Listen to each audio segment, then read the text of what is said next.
Hey guys, I want to welcome you back to another episode of Pistons Talk Podcast Postgame Show. If you guys are brand new here, what we do is we go over quarter notes that I do take, and then we open up the show to any comments, questions, overall thoughts with the game. So if you are watching live on YouTube, want to drop a comment in the comment section, by all means. That's what these Q&A sections are for. But let's get into these quarter notes, and then we'll open up the show and just kind of have a chill post-game podcast. So we were without seven guys. So let's name the seven guys. No Jaden Ivey, Marcus Sasser. We know that. Tobias Harris, Isaiah Stewart, Asar Thompson still have ankle sprains. No Jalen Duran, who also has an ankle sprain, and no Cade Cunningham. So seven guys that weren't in the rotation. So that meant you had a starting lineup that consisted of Donnis Jenkins, who, last game, heroic, hit a really clutch 3-pointer against the Wizards. He was your starting point guard tonight. Duncan Robinson, who had a really good game in this one. Ron Holland, Javonte Green, and B-Ball Paul Reed. That was your starting five against the Chicago Bulls, who were without Josh Giddey, Colby White, and John Collins. But, Colby White and John Collins have been out all year. Josh Giddey was the only one recently that has been injured ever since DeAndre Hunter snatched his ankles. He's missed 3 straight games. But this was a game where I really wasn't sure what to expect. Obviously, you have a very depleted team right now. You have been signing guys to two-way deals. You used your last roster spot in Isaac Jones, who didn't play today. But they come out the gate super aggressive, super hungry. And I think the Bulls were kind of shocked. I don't think they watched a whole lot of tape on Paul Reed or Donnis Jenkins for that matter, because these guys just came out firing on all cylinders. Duncan Robinson and Paul Reed, man, like Duncan had 12 points in the first quarter, and he was kind of like the number one option tonight. He was the guy that the Pistons were looking for to kind of lead them by example, and he did. Paul Reed, man, we know what to expect out of Paul Reed. Like the fact that this guy is our third string center, had a double-double tonight, was fantastic. Anytime the Pistons needed some juice, needed a little bit of spark, he was scoring, contesting shots, facilitating. Pistons end the first quarter 35-23. So that is only the second time this season in 12 games that they have won a quarter. This has been a team that has actually kind of been really slow to start, but these guys off the bench, these two-way guys, they just came out really hungry and aggressive. So kudos to them. We did see Wendell Moore a little bit. He did get some clock in the second quarter, got some, pretty decent rotation minutes. But Donnis Jenkins, man, he just stayed aggressive, was scoring at all 3 levels. He had a double-double tonight. Karis LeVert, I thought, had a very good game as well. And I think that's the Karis LeVert that at like his, highest peak, that's what you're going to see night in and night out. A guy that can kind of settle stuff down, you know, get to his spots in the half court, and just whether he's getting to the free throw line, just some of the dribble packages he has, his isolations, I'm like that. That's what you're going to see with Karis LeVert. But at the half, Donis had 16 and Duncan had 17, and the Pistons led 68-52, almost dropped 70 points on the Chicago Bulls with 7 rotation guys out. Coming out of halftime, I did expect the Chicago Bulls to be a little bit aggressive, and they did. They went on an 8-0 run. But LeVert and Paul Reed, I thought in the third quarter, were so crucial to keep this lead.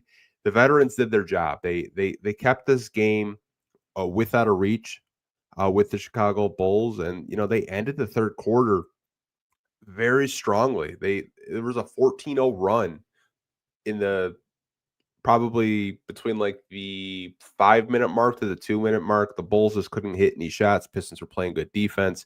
And everyone was just hitting their shots, hitting some threes. Another good night from the 3-point line. 13 made threes tonight. So the 3-point shots are starting to fall a little bit more, but end of the third quarter was 95-78. Going into the fourth, The Bulls just went on this huge run. It was a 25-3 run, and I was like, "Okay, they're getting close." And I was a little nervous that they were gonna come back into this game and, the Pistons were just gonna kinda run out of energy. But once JB subbed Paul Reed and Ron Holland back into this game, Paul Reed was scoring. Ron Holland had a couple of nice steals. He was getting to the free throw line. He was having some fast break slam dunks. Duncan just hit timely three after timely three. He did eventually foul out with 23 points, but it was just such a wild game. I think a lot of us, when we saw the injuries, we were kind of concerned with Cade. We were kind of concerned with JD if they were going to play. And you go in second game this week and you beat the Bulls 124-113 and you extend your winning streak to 8 straight games. Something about this team, it's from the coaching staff to the players buying in to guys stepping up to a guys seizing the opportunity, like Donnis Jenkins, Tolu Smith. They were just, really active, and I love that with this team. I do want to open up the show to comments and questions, overall thoughts with you guys. Um, let's get to it. So Rocky gets the first comment of tonight's show. And he says, that's gonna be my favorite win of the year because what? Yeah, I mean, I wasn't really expecting them to come out and win this basketball game. I'll be completely transparent with you guys. I did a pregame show with a Chicago Bulls podcaster this morning, and I wasn't entirely sure how the Pistons would respond to Chicago. What Chicago did to us on opening night, they weren't doing tonight. They weren't running in transition. They weren't really, passing the ball as much as they were side to side. Nikola Vucevic was a non-factor tonight. So they just came out as the aggressors. They came out looking to play fast, playing scrappy defensively, and it was a hell of a win. I can't wait to see what the national pundits say. If you guys didn't see, so the NBA power rankings came out this week, right? And you would expect the Detroit Pistons to be in it, which they were, but they weren't top 5. The NBA.com did not have the Detroit Pistons as a top 5 NBA team. And granted, we were still on a winning streak where, the number 1 seed in the East, they had like the OKCs, the Denvers, the Knicks, even though, the Knicks, last time I looked, they were losing to Orlando, and Jalen Brunson hurt his ankle, and he was in a boot and crutches. So keep an eye on that. But they didn't have the Detroit Pistons as a top 5 team in their power rankings. They were actually 8th. I don't know what the Pistons have to do to actually get, I feel like they're talking about the Pistons on a national scale, but it's like they're waiting for an opportunity to say, see, that's why we don't believe in you. Like we heard all summer, oh, Atlanta's going to take this huge step. They're going to be a top 3 seed. They're going to be a top 4 seed. Orlando is going to be a top 2 seed. We didn't really see any national pundits really give the Pistons a whole lot of, love this offseason. Obviously, like I know my stance, I said I think this team absolute ceiling the top 4 seed. And they're coming out to start the season hot and aggressive. I think that is so important because it's an 82 game season. It's a long season. Injuries happen. And look at all the injuries we have right now. I'd rather them get these injuries over with so you're healthy, come playoff time. So you're going to have a Jaden Ivey back, a Kate Cunningham back, a Sar, Jalen Duren, Isaiah Stewart. And like you can really make noise this year. We just have to keep it up. I told you guys when I looked at our November schedule, I really didn't think it was that bad. I think every team that we face, they're winnable games. I don't really look at like a team right now that I don't think that the Pistons can't compete with because this team is shown night in and night out they can come back from big deficits. They can come back from 18 to 20 points down. They can, switch defensively. a lot of these players say, we're 1 to 15 deep, and I think that kind of showed what happened tonight. Guys that usually don't get a whole lot of clock stepped up and got big minutes and took advantage of their opportunity. So, got a comment from Red Baron, and he says, "This team has special chemistry, man. Every one of those guys in the locker room wants to win. They have each other's back and care about each other's success." Which I think is so rare in today's NBA when we see a lot of star players want to make it all about themselves. Um, there aren't a lot of NBA teams that I feel that are collectively close like the Pistons are. I would say the Oklahoma City Thunder kind of have that same kind of chemistry. They have that same kind of togetherness. And they like each other. I mean, you see their post games anytime SGA is getting interviewed, they're all there, they're all supporting him. I think the Pistons kind of have that similar type of vibe, that similar type of success. And even I remember listening to a interview this past summer with Duncan Robinson, and they were asking him, like, what's the locker room like in Detroit? He's like, it's kind of like a college atmosphere. And he's like, everyone gets along, everyone hangs out with each other, outside of practice. It's just like, we're very close, we're very close knit group. And even Jalen Duren had talked when he was on ESPN this week. I don't know if you guys have seen this, and they were asking him about his chemistry with Cade Cunningham, and why the lob connection with Cade is so great. And he's like, we became friends off the court, we became really close. And I think what we really resonate as Pistons fans is when the 2004 Pistons were assembled, they were a very close together group. The team chemistry was at an all-time high. And I think you're seeing a lot of similarities in terms of just this team having each other's back, the chemistry, and the fight. And I think that's what's needed to win in the NBA. You just can't have a bunch of guys that are talented and don't like each other, don't do anything off the court. There's no team chemistry. Like the Phoenix Suns are a perfect example of that. Like, what did they have to do? They had to trade Kevin Durant. They had to get rid of Bradley Beal, who I don't know if you guys saw today. He's going to be out for the remainder of the season. Can't believe the Clippers traded Norman Powell for basically free to the Miami Heat, but that's their problem, not ours. But just kind of circling back to the team chemistry thing, I apologize, I'm rambling a little bit, but the chemistry is at an all-time high, and you love to see it. Rocky does have another comment about Nikola Vucevic. And I'm glad you pointed this out because I know the broadcast talked about it. It said Vuce was so confused and frustrated. He was confused because I don't really think the scouting report from the Bulls was Paul Reed can shoot threes. There were a couple of times tonight where Paul Reed was like, wide open for three. And Vuce is like, what the hell? You guys said he couldn't shoot threes. I think Vooch isn't really familiar with Paul Reed, but I think after tonight, the Chicago Bulls, they're going to watch more tape on Paul Reed to see what he likes to do. But I mean, the scouting reports, you could tell, just weren't there. I don't know if they didn't watch film on the Pistons. Maybe they just watched film recently when they played them last on opening night and thinking they could do the same things that they did, game 1 versus game 12 tonight. This team has played completely different basketball since the Chicago Bulls have seen them last. And yeah, Vucevic was definitely struggling tonight to hit his shots. I mean, I think he only finished with 4 points. Last time I did look at the box score, I don't know if they updated it or not, but yeah, he had a really bad night.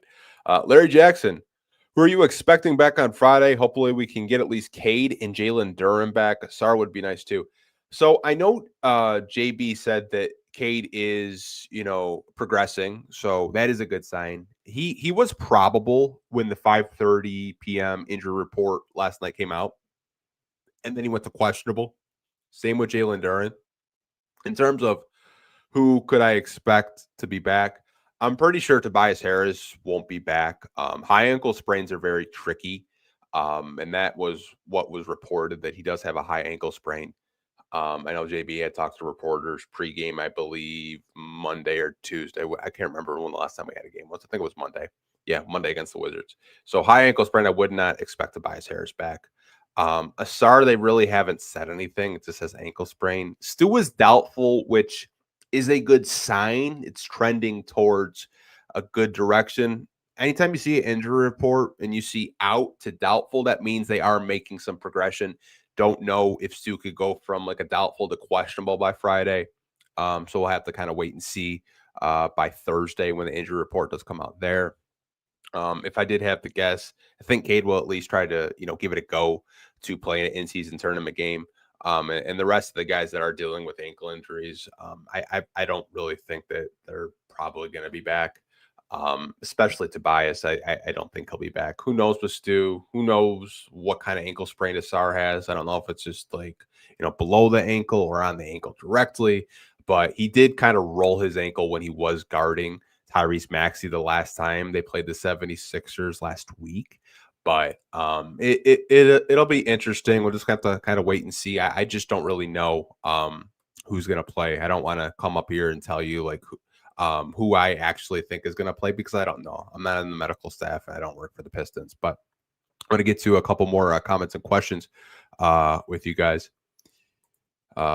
Paul Reed is the better half of the backup centers in the league and few starters, and he's their third string. Dude, good work by Trajan. Yeah, if you guys remember, like the 76ers had to waive him because of cap space. And I remember when they did pick him up, because I saw him go on waivers. I was like, I wonder if the Pistons will actually claim him. And this was right when Trajan took the job, and they claimed him on waivers. And, he was on the team. We waived him and then reconstructed his deal so we could lock him up for, I believe, a couple of years. And like, it's a good value. It's a good depth signing, if you ask me. Having a guy like a Paul Reed that can step up at any given time. When Isaiah Stewart and Jalen Duren are healthy, he doesn't get a whole lot of clock, and he's on the bench celebrating his teammates. And I love that. But when you have injuries or foul trouble, he's one of the guys that I'm sure JB does look at to contribute. And like nights like tonight, like I'm happy for him, man. I really am. He works his ass off.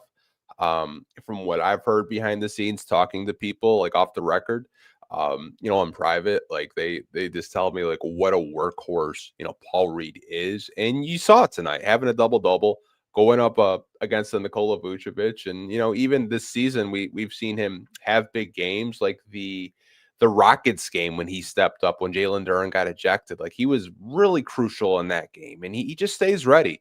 You listen to a lot of these guys when they're getting interviewed, whether it's from FanDuel or just, the beat reporter saying like, stay ready. Like that's kind of like their motto. If they don't get a whole lot of playing time, he's like, I'm just staying ready so I don't have to get ready. And I think that's just such a professional and a great mindset to have.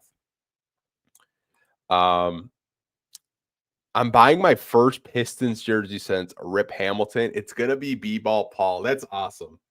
That is awesome. Well, we got to know what kind of jersey it's going to be. Is it going to be a home white, road blue? Are you a sicko? Are you going to get the Pepsi Max, or are you going to get the city jersey this year? But that's awesome, man. I will not buy a jersey, and I'll tell you guys why. And I've told this story before, so if you guys are an OG subscriber, you know why I don't buy Pistons jerseys. The reason why I do not buy Detroit Pistons jerseys isn't because I don't want one. Your boy is a jersey curse, and a little story time, and then we'll get back to Q&As, right?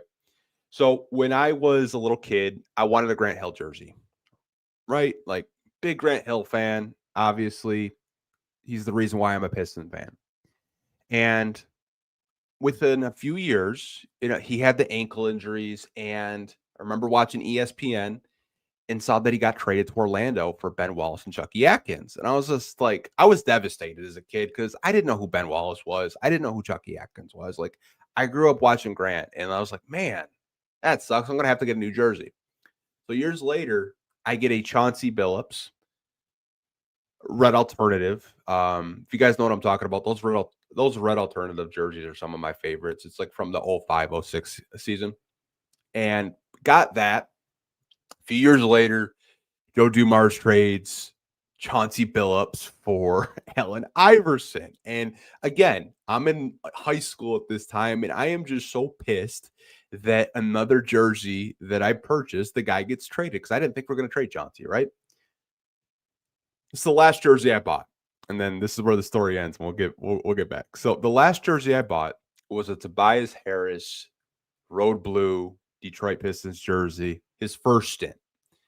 And a week later, we trade for Blake Griffin. So I have not bought a Detroit Pistons jersey since then, just because I don't want to jinx it. I know, during the rebuild, people like buy a Killian Hayes jersey. I'm trying to see something, but I just have not bought a jersey. I just haven't. I want to, but like at the same time, in the back of my mind, I was like, if I buy a jersey of like my favorite player on this team, I'm afraid that they will get traded. Maddie Fresh, shout out to Maddie. This team embodies Detroit basketball from top to bottom. I 100% agree with you, man. Like, I think that's something that we were missing for so long. Like, when we had Stan Van Gundy, like, they had a little bit of success, but I never really felt like the team embodied previous championship teams. Like, I didn't really feel like they embodied the bad boy Pistons. I didn't really feel like they embodied like the going to work Pistons. This team often speaks about having just that Detroit mindset, playing that Detroit basketball. You can listen to any type of interview from these guys, and they're like, no, that's not like the Detroit basketball we want to play. We want to play like tough, defensive, gritty, against the grain, beat you up in the paint. Like that's the type of basketball they want to play. And I think JB's done a really good job of kind of modernizing like this current iteration of Detroit Pistons basketball, because we know we can't play defense like the bad boy Pistons. We know we can't hand check like the go in the work Pistons. But I think he's found a very creative way of kind of playing a new style, a new version of Detroit Pistons basketball that we love. I mean, we lead the NBA in points in the paint. Every other NBA team's taking 40, 50 threes. We're living in the paint because we got guys like Cade Cunningham, Asar Thompson, Jalen Duren, Isaiah Stewart, even Paul Reed. They like to score around the painted area. And it's kind of against the grain. You don't really see too many teams do that. Like OKC does it a little bit, but they shoot a lot of threes. But I love it, man. I love that they are just being themselves and not trying to copy, because the NBA is such a copycat league. Like everyone tried to copy after Golden State Warriors taking 53s a game. I think JB is just doing like what has made the Pistons successful since he's come here. And I think the personnel has a lot to do with it as well. Any updates on Ivy? Also, I think Jenkins is cementing himself as the backup point guard for the Pistons. Okay, so a two-part question, Kakashi. Shout out Naruto, one of the goated animes, one of my favorite animes. But we're not going to talk about anime right now. We're talking about the Pistons. There hasn't been any updates on Ivy. I do know that the medical report said he would get reevaluated in 4 weeks. I'm pretty sure it's at least 3.5 or 4 weeks. So we should be getting an update very, very soon of how his rehab has been progressing and the possible timetable of a Jaden Ivey. So what we should get a update very soon on Jaden Ivey. And your second question, or more of a comment, I agree with you. I've been very impressed with Donnis Jenkins. Long before this season, I was impressed with him 2 summer leagues ago. I was like, man, who is this kid? I've always liked his pace. I like his ability to read the floor. Very fast, athletic, can get to his spots. I know Red Baron had mentioned earlier that, he thought that Donnis Jenkins could have finished with more assists. I agreed with him. Just the way he can set his teammates up and get his and, can scrap defensively. He's on a two-way, so I think the Pistons are going to have to convert him to a standard contract. Now, there are some conversations of like how that does get done, but it's not something that we have to worry about as of right now. I believe he still has like 38 days that he can spend with the Pistons before that two-way contract does expire. So we're gonna have to wait and see what does happen here. I don't really think that he's a two-way player. I think he's an NBA player. I think he's a rotational player. I think the backup point guard conversation is very interesting, because I was calling for a backup point guard because I thought that That was our weakness last year, and we relied a lot on Jaden Ivey getting staggered with Cade Cunningham. And, this year, obviously Jaden Ivey's been injured. Karis LeVert has been on a minute restriction with his knee. Um, and he's kind of been handling the ball. Sar Thompson has kind of filled the void with being that secondary ball handler. But I think it's a real conversation. Like, to me, I would be okay with, giving him a standard contract as your backup guard because he's shown the ability to hit big shots. He's shown the ability to be cannot say, I'm not even gonna say it. It's just the tongue twister right now. He's shown the ability just to be a good defender. I'd be okay with, giving him a standard contract, whether you have to, waive Isaac Jones and give Donnis that last two-way spot, whether you make a trade to make room for him. I really like him as a player. Larry told me to never buy a K jersey. Yeah, I won't. I promise. I won't buy a K jersey until he's retired. How about that? We'll make a deal right now. I just can't buy another jersey. I really can't. Got a comment. Detroit Lions robbed up on the Pistons. That grit virus is spreading, and JB has kind of talked about that.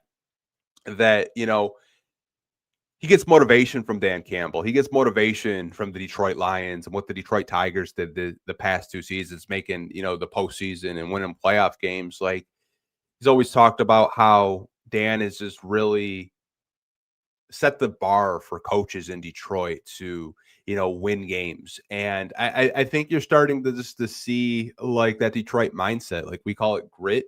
Back in the day, they used to call it blue collar. If you guys are old enough, like, we used to call it blue collar. Now it's called grit, but whatever you want to call it, it's good to have Detroit sports team that embody just being a hard, tough, gritty team. No pun intended, stealing your words there. But yeah, I mean, you love to see it.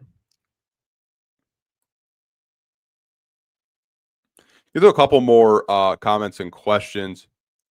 I do see Rocky saying, like, that's what makes this team special. They resemble a modern day version of all our championship teams. And I remember listening to JB Bickerstaff's, first press conference. And, he kind of touched on like how he wanted to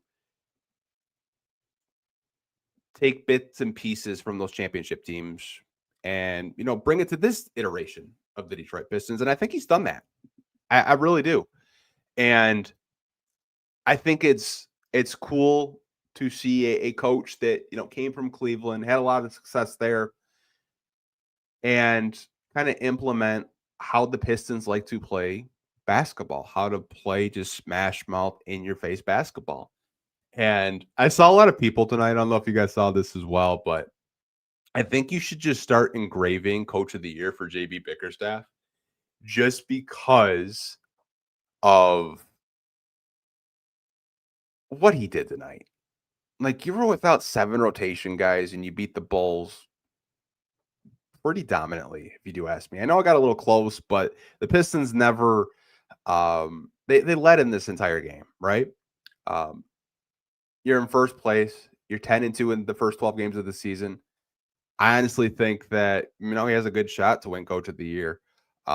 This team just keeps finding ways to win and being impressive, bringing it night in and night out. Doesn't matter who's healthy. And I think you love to see that. I do see a couple comments kind of talking about some trade rumors. So I'll touch on it a little bit, but I will definitely be talking about this on Sunday. We're doing a podcast on Sunday. So there has been a lot of trade rumors circulating with the Detroit Pistons. I've seen just today, Lauri Markkanen, I've seen mentioned with the Pistons. I've seen Jaren Jackson Jr. and Anthony Davis. Now, why are the Pistons getting mentioned like that? It's very simple. The Pistons have a lot of young assets. They have draft capital now. We actually have our draft rights. And, we're going to have money coming off the books. Like, Tobias will be an expiring. His $26 million, comes off the books. We have contract extensions. You have to make up your mind on Jaden Ivey and Jalen Duren. I think that's the reason why there's been so many trade rumors. Now, I would just tell you guys, they're just going to intensify. The more the Pistons have more success, these trade rumors are just going to get, worse and worse and worse. Like I saw the Anthony Davis one today. I was like, I'm good. I've seen people bring up Jaren Jackson.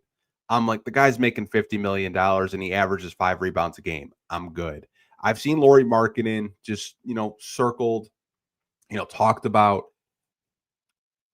I don't know. I honestly feel that like this team is missing like one piece. I feel they're one piece away to me. Let's just kind of rephrase that. I think they're one piece away. Now, what that piece is, I don't know.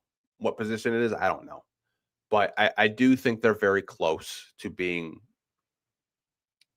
one of those teams in the East that national pundits have to talk about, right? They're 10-2 and they're the first seed. I really think that they're one piece away. I know Detroit Red says I'm good on all the players you just named. Yeah, same here. Like I like Laurie Markkinen, but I probably don't like what it would take to get him, right? I'm not trading you multiple first. I'm just not. He plays one side of the ball. I mean, he's really good offensively, but he's not that good defensively. Jaren Jackson Jr. just signed a massive, massive contract extension with the Grizzlies. He's making 50 million this year, and I think it goes as high as 52, 53 million. I mean, that would put you in the apron if you tried to trade for him. And it would cost you draft picks, probably multiple young guys to get him. Obviously, I get the appeal there. They're looking for a shot blocker. They're looking for someone to stretch the floor. But again, he's a very weak rebounder. I'm just not really into Jaren Jackson Jr. We talked about it last week on this podcast. And then like Anthony Davis, this is damaged goods at this point. Like, why would you help Dallas in the situation that they're in? They have no draft capital. They don't. I think they have like maybe this year's pick. That's it. I'm not helping Dallas. I want Anthony Davis. I don't want Klay Thompson. Like those guys are old. They're on big deals. Why would I do them any types of favors for the mess that Nico Harrison, who's no longer there, is in? I mean, if I'm Trajan and he's very calculative, he'll look at the trade market. He'll see what moves are to be made. But all these national guys talking about the Pistons making big moves, and if you ever listen to Trajan talk this year, it's the complete opposite of what these national pundits are trying to kind of feed to Pistons fans and kind of bait you in. Like Trajan's message has been completely opposite of staying patient, growing internally, looking for internal growth. And I'd much rather have the OKC approach versus the Sacramento Kings approach, right? I'd rather, grow internally, keep adding, draft picks, having them on rookie scale deals and just, add by the margins, maybe, add a player or two in free agency that we feel that can like really help this team. But I'm not blowing up my whole team for a player that stretches the floor, maybe, right? Who's to say that Jalen Duren can't develop a jump shot? Who's to say that Isaiah Stewart can't become a better three-point shooter? Paul Reed showed today that, he can spread the floor. Who's to say Asar Thompson can't develop his jump shot? Obviously, I know it's still work in progress, and that's a sore subject with Pistons fans right now, but like he's young. He's still developing. I'd rather just stay patient with this team, you guys. That's just me, though. I know some Pistons fans are very impatient. They want to put all their chips on the table and make that big splash, right? That's just me, though. That's just me. I'll answer one more question because I keep seeing this. Can Jenkins play in the playoffs on a two-way contract? I'm not entirely sure with this question as it pertains to two-way contracts, but I do know that you only get to spend X amount of days, and I think he's like at 38 more days he can spend with the team. After those 30 days are up, then the Pistons have to decide whether or not they're going to give him a standard contract. If I did have to guess on it, I would say they do give him a standard contract. That's just me. But I wouldn't really worry about, Donnis not being on this team come playoff time. I think JB and the coaching staff want a Donnis Jenkins on this team. Yeah, I SW Lion says, I think a lot of these national guys are trying to sabotage the Pistons with this BS. I mean, you could call it sabotage. You could call it, hey, I need some clicks for my article. I need some clicks for my video. Pistons are red hot right now. Pistons fans will click and watch on it. That's marketing 101, you guys. If you guys don't know, like as a job, I'm a social media manager. So that's just kind of part of the job. You're looking to get clicks. You're looking to get people to watch and view your content. So when you see like these fake trade rumors, just know in the back of your mind that a lot of these guys want you to engage and click on their stuff so they make money, right? Um, that's all it is. Like, why the hell would we trade for Anthony Davis? Like, come on. Come on. Like, I know Kevin O'Connor does his fake trades all the time, but I mean, come on. That's a terrible trade. Like, why would you trade multiple first, Ron Holland, Jaden Ivey, like all that stuff for Laurie Markkinen? You wouldn't. No sane general manager would. They're just trying to get clicks at the end of the day, whether it's Bleacher Report, The Ringer, Yahoo Sports. That's all it is, you guys. But I'm going to wrap up this podcast. We've been on for around 35 minutes. Appreciate you guys. If you can on the way out, this is all I ask. Hit that like button. It does help our YouTube channel grow. We recently just hit 30,000 subscribers. Road to 50,000. That's my next goal. I really want to hit 50,000 subscribers on this YouTube channel. So if you do enjoy the podcast, you do enjoy the content that we are putting out for you guys, I would appreciate it. If you do hit the like button, and if this is your first time watching the podcast and you're not subscribed, subscribe. If you're a Detroit Pistons fan, I do multiple podcasts throughout the week. We're doing a post game immediately after the Sixers game. We're also doing one of our long form podcasts that we haven't done in a couple of weeks was Zarek. You guys probably know Zar. He's a NBA photographer and credential media, so he's around the team. We'll be talking to him Sunday. So it'll be really interesting to talk to him because I haven't talked to him in quite some time. But I'm gonna wrap this up, you guys. Appreciate all of you guys tapping in, watching our content throughout the season. Talk to you immediately after the 76ers game on Friday. Have a good night. Peace.